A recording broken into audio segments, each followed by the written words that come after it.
Today on Inside the Room, we have Peter Schauben, a legend in the industry. He is the co-founder of Schauben and Co, one of the most beautiful showrooms here at AmericasMart in Atlanta, building 2, 11th floor. Make sure you don't miss that showroom. And really excited for our conversation today. Thank you very much for being here today, Peter Schauben. Thank you, Kate Duff, for having me. You know, we've known each other a long time now. The other day you said 35 years, which I was like, can't possibly be since I'm only 25. Right. But I think it's about 22 years now. And I think I was 20 because I wasn't legal to drink yet. No, but seriously, you have a big name in this industry, a big presence. We're definitely going to touch on everything you've done philanthropically as well. I bet a lot of people don't know that you've been in this a long time before you even started Schauben and Co. So what got you into this? In 1971, I dropped off a pair of shoes at a shoemaker for my mother so I could steal her car. Uh-huh. And within 2 months, I ended up owning half of a shoe repair and leather shop. Okay. And how on earth did that happen? You just did your magic? Actually, I was enthralled by this guy that was working his way through UCLA, Yeah. linguistics, and became his friend. And he decided to teach me leather. Okay. And from there, I ended up buying out his partner and then his partner. Okay. And you were in LA at that time? I was in LA. I was in high school. And so you were an entrepreneur from day one. In one way or another. So we're at Shoes and you own part of this store. And then where do you go? I then ended up with a retail store and then wholesaling, taking 2 brands national that had never been. My sister met a street artist in San Francisco, and it was a line called Ritz Pins, and it was a ceramic pin company when there was no pin company. And I flew to Emeryville to get the guy to sell me enough for my store. Robin Williams, when he was Mork, wore a rocket ship pin on the top of his suspenders. That was a Ritz. No way. How cool is that? And then I hired a network of reps around the country. And did this exist the way it is now then? Or were you kind of had you seen other rep agencies? Well, I had a retail store. So I shopped the LA Mart, the LA gift shows. There was nothing like this pin line. My ex-partner was one of the reps that got hired. Several friends of mine around the country never had a line like that. I hired them, and that lasted for a while. And then this woman I was seeing in New York gave me 2 T-shirts from a place called Design Point, which was a basement store on Christopher Street. Okay. And everywhere I went with these little animals on my shirt, everybody wanted to know what that was. I flew to New York and talked them into letting me sell them. And I had 13 states myself originally. Oh my gosh. And then I hired a network of reps around the country to sell that. And it was one of the first ever screen printed T-shirt lines in the gift industry. I mean, how cool is that? So that lasted for a while. But at the same time, I still had my store, which was called the Village Cotton in Westwood Village outside of UCLA. Yeah, that's a great location.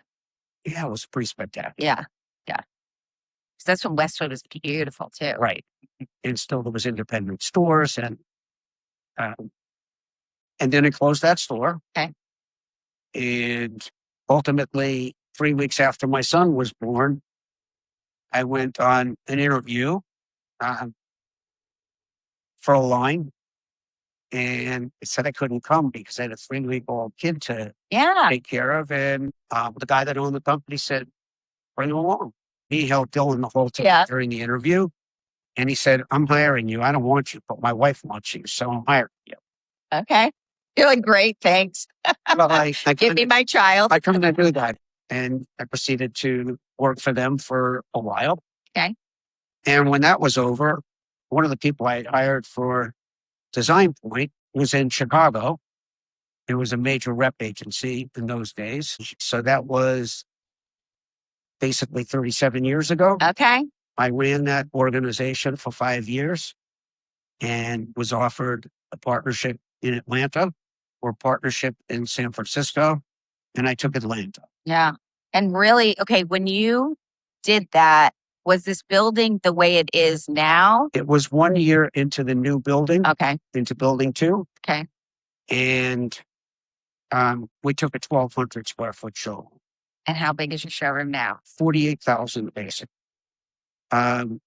We expanded over and over and over again. Anytime anything became available on the 18th floor, I took it, Mm-hmm. and I had all these showrooms that were not connected. Yeah. And slowly, as I was able to pick up leases in between, we wove that into 20,000 feet on the 18th floor. Owned the whole thing. Yeah. Then I was forced to open up on the 11th floor with another 11,000 feet at that point. Yeah. To accommodate the lines that we have. Yeah. And don't you remember everyone thought that was so crazy? You're going to have 18 and 11. They You're were like, right. and you're like, I'm going to make it work though. Yeah, I made it work. Of course, because the lines were there. And as I needed to expand, I thought the expansion would come on the 18th floor, and found out that Doug Cofield at Ivy Stone also wanted to expand on that floor. So suddenly there was an offer made to take over the 11th floor. That was in 2019. Oh, yeah. Um, Oh, yeah. You had just gotten everything situated. the January 2020 show was our last show. And on the 25th or so of January, they came in and started demolishing my showroom on 20 Yeah. and my showroom on 11. Yeah. With full steam ahead to take over Yeah. a chunk of the 11th floor. Yeah. Little bit of unplanned timing was March 2020. Yeah. And a pandemic. Yeah. And here, Ivy Stone and Schauben had no showrooms. Yeah. That were fully under construction. And the show opened up in August. Yeah. And we had about 8 days to make it work. Make the showroom work after everything was built in. Mm-hmm. And we did that first show. Yeah. And the rest was history after that. What do you think it is? Because it is such a special showroom always. When I'm thinking about like where I'm placing brands, you've created something where not only do people feel comfortable to pass on through and see what you've got, but the curation of the lines. Like, are you very involved in that part of the business? What do you think it is that you're able to season after season make that showroom look brand new and spectacular?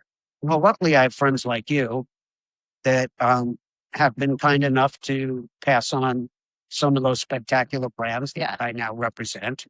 Yeah, I'm fully involved in line selection, floor placement, construction, and well, that's what people say about you. Like whenever I've spoken to your Schauben and Co. Cofield, he always said your ability to see how to lay everything out and make it work is really unparalleled. And so, do you dream about this at night? Is it like, how do I make all of these work? I think that my wife would tell you, plus anybody else that ever slept in my house, Yeah, including my kids, that during the heights of acquisition time or construction, I talk about it halfway through the night. Yeah. In my sleep. Yeah. Yeah. Because it's such an important part of it. Because I think what people don't realize about this industry is that how many miles or blocks are there of showrooms in these buildings? And we're really mainly open for 2 big shows and 2 mini shows. But every single time, everything has to look different. Just like when you walk into a retail store, the expectation, it can't just look the same every single time. So the undertaking of it is really a spectacular process. And I've watched you guys do it time and time again. And the way we do it is actually almost a separate business unto itself. Yeah. I feel like I'm in the real estate business half of the Yes. instead of the repping business. Well, you have really great people with Like you very little rep turnover too. We have very little rep turnover, and I am extremely fortunate to have an inside team to manage construction, Yeah. to manage uh, all of our marketing and graphics and placement and colors. And I'm really fortunate. Yeah. Well, shout out the team: Brittany, Burke, Sandy, Diana, Shelley, Cynthia, Cynthia, Alicia. Yeah. and an unbelievable team Yeah. of talented. Larry. We got them all. Yeah. And this time more than ever, Yeah. it was proven to me that I have built an amazing team, Yeah. as this is probably the first time I ever walked in to a show on Show day. and hadn't been in the showroom for almost a month. Yeah. Do all kinds of mitigating stuff. And it looks spectacular. And you told me that on the phone the other day, Yeah. and I walked in and I was overwhelmed Yeah. Right. by the fabulous job that was done. Yeah. And boy, it's a whole different story to walk in when it's clean, Yeah. done, as opposed to the first show we did. Yeah. I walked out with a tool belt on. Yeah. At 9:30 the morning the show opened up officially, as we had been there for the fourth night all night. Oh, yeah. Up on sleep. It looks spectacular. What's the line that you've had the longest? Is it Zodax? Zodax. I had Zodax for 5 years before I moved here when I was in Chicago. Okay. So they were the first line to sign on with me when we discussed opening up the showroom. Yeah. And they always do such an amazing job. So that's the Schauben of it all. You also are an incredible philanthropist. And so that's a big part of why I wanted you to come on and speak, because you're being honored with I'm going to get emotional, a very big award in Dallas, the REAs. You're getting the Lifetime Humanitarian Award. And that's because you started Gift for Life. And when did you start it? I think it was 1994. 92. It was 92. And give us kind of the story, the concept. Well, my wife would tell you that I was born with a picket sign in my Yes, you. And I grew up in a world of people that were very concerned about social welfare, civil rights, and everything surrounding it. Yeah. In the late 80s and early 90s, as the AIDS pandemic was coming to life, one night watching TV, sitting there thinking about how many people had died that I knew, how many people that had died already that I didn't know, and how it was devastating the industry that we were involved in. I thought it was high time that the industry came together as a whole to do something other than worry about business and rally around a cause. Yeah. I was lucky enough to contact 60 professionals in the industry, got them all together at a New York stationery show, and posed an idea about Gift for Life, which was that the industry was going to be raising funds for education, research, and a sound public policy at the time. Yeah. And our financial support was given to AMFAR, the American Foundation for AIDS Research, which was founded by Dr. Matilda Grimm and Elizabeth Taylor. Yes. Yes. And they were the sole beneficiary of all the funds raised for a really long time. And you raised an incredible amount of money for AMFAR. We raised $6 million Yeah. for AMFAR, then DIFA, the Design Industry Foundation Fighting AIDS, and most recently, World Central Kitchen. I'm also on the board of Gift for Life and so proud to be. When the switch to World Central Kitchen, what was it about World Central Kitchen that made you feel so inspired? As the organization got older, I felt that we had done all that we could do from our angle for the fight against AIDS. So we raised a lot of money with events in Atlanta. Jeff Portman was very supportive. We had several years of parties in Atlanta and several years of a couple of hundred people in my backyard Yeah. once a year as well. Been to a few of those myself. And then my interest in food insecurities started really before the pandemic. And there was a huge hurricane that came through South Texas, Houston, New Orleans. And, as I watched the lines of people Yeah. in luxury automobiles lining up to get food, Yeah. I decided that I needed to use my influence to try to guide people over to food insecurities. Yeah. And then as the pandemic hit, it became obvious that a gentleman named Jose Andres, a celebrity chef, restaurateur, Great. owner of what I used to think was some of the most overpriced restaurants I'd ever been in. But now we will pay it. Yeah, agreed. In Las Vegas. Yeah. And I'm happy to pay Agreed. their prices now because he's everywhere. Yeah. They serviced people in the service industry, the health industry, and now anytime there's a disaster anywhere around the world, first people that you see there Yes. are World Central Kitchen feeding people. Yeah. As recently as last year's fires in California, I met somebody at the REAs last year who came up to me crying and said, "Thank you so much." She said, "I had a store in the village in Pacific Palisades that burned to the ground. Yeah. And I was driving around for 2 days trying to figure out what to do. And one day she saw the food trucks Yeah. and stopped by and said, "Do you think I can have a cup of coffee?" Yeah. And they said, "Let us feed you." Yeah. And that was when she learned about World Central Kitchen. Yeah. So she was very grateful that we threw it to that. Yeah. I am still very confident that the right decisions were made about where we could go.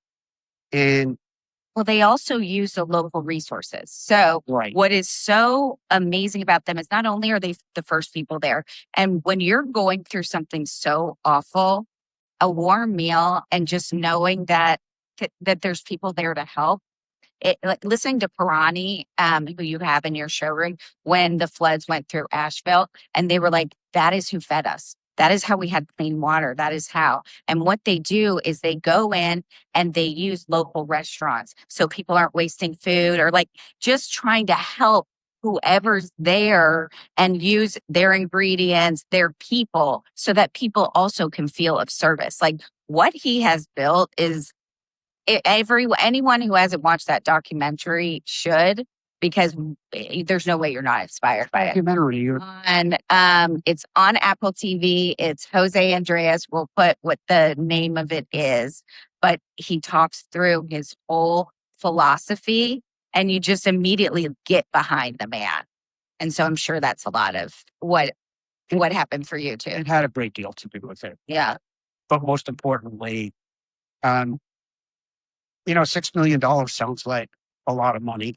Yeah. When you spread it out over all these years, it's not that much. And I used to always kind of judge the success of Gift for Life based upon how much money we raised. And recently I had to sit back and think about the effect that Gift for Life has had on the industry. Yes. The way that it brought people together. Yes. With events all over the country, with a focus on something other than, what we ourselves focus on. We feed people on Apple TV. So that is the documentary everyone should watch. And we were talking about the fact that you're right. We all spend so much time thinking about ourselves, thinking about our own lines, thinking about our bottom lines, our top lines. And so when we can get together and think outside ourselves, it's just good for everyone. And so this year, you are getting the Lifetime Humanitarian Award, much well-deserved. I know it makes you very uncomfortable. I can tell in your face right now. But this is a really big deal. And you have a lot of people coming who've been on this board with you pretty much all the way through, right? Like, who are some of those first, like Jenny Hammonds? Like, you have a lot of... Yeah, Mike Dean and Wendy Tonkin, along with Wendy's late father, Bert Tonkin. Bert started the San Francisco, Seattle, and Portland gift shows. And they were some of the original board members. I was lucky enough that they were able to come and be part of the event. People are really excited about it. And again, I know it makes you uncomfortable, but it's really incredible what you've done.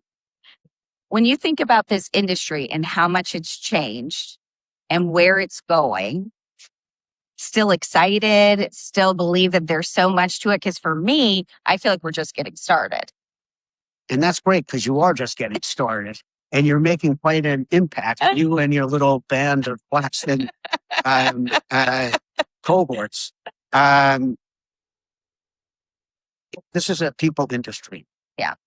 It's not like any other industry. Yeah. People that are big business people don't understand it. Nope. And luckily we have several big people in this business that do. I hear rumors that younger people are overbuying everything on the internet. Yep.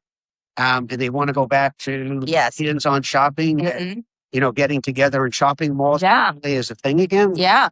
Well, I was shocked. I was in Canada visiting my Nana, and I went to the Indigo bookstore in Ottawa. It was packed. And it wasn't just packed with people like sitting there reading. It was packed with people shopping. And I was like, this is it. Because I feel like, especially since the pandemic and then with AI, we've gotten so singularly focused that we haven't had that chance to reconnect with people. And now that's back. So that's the cool thing. That's the like, let's go in, let's meet for a coffee, let's go shopping, let's go to the mall. So I feel like it all works together. Everything's cyclical. And definitely it's cyclical. Yeah. Gone through all kinds of stages. You've mentioned, a couple of, the major obstacles that people have had to go through. Yeah. And there's been a lot of changes in how people are able to work in a store, how they're able to fund their stores. And there's a lot of new retailers opening. I saw a statistic the other day that people are getting back into it because I feel like too, when life cycles, right, it's always going to be like right now, the cities are so bad, everyone's moving out of the cities, but then it's going to be like, okay, let's go back to the cities. It's the same thing with retail. Everyone's doing everything online. I remember it was like right at the beginning of my time at Archipelago when the World Wide Web, and that was going to end everything. No one was going to be shopping in stores. We are.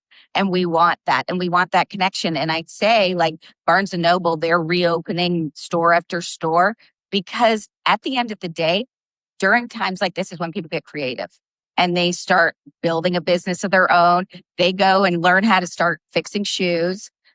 They start figuring out what to do next. So I feel like there's going to be a lot of opportunity in the next few years. I think I agree with you. I mean, I don't think that this business is going anywhere except to continue to be strong. Awesome. And I think that a lot of players in it, there's a lot of young people coming into Agreed. it.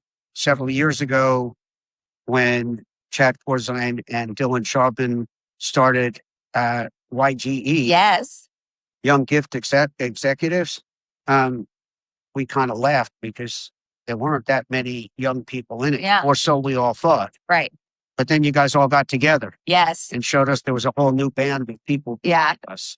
And walking around today, even, there's a lot of young people here. So I'm excited.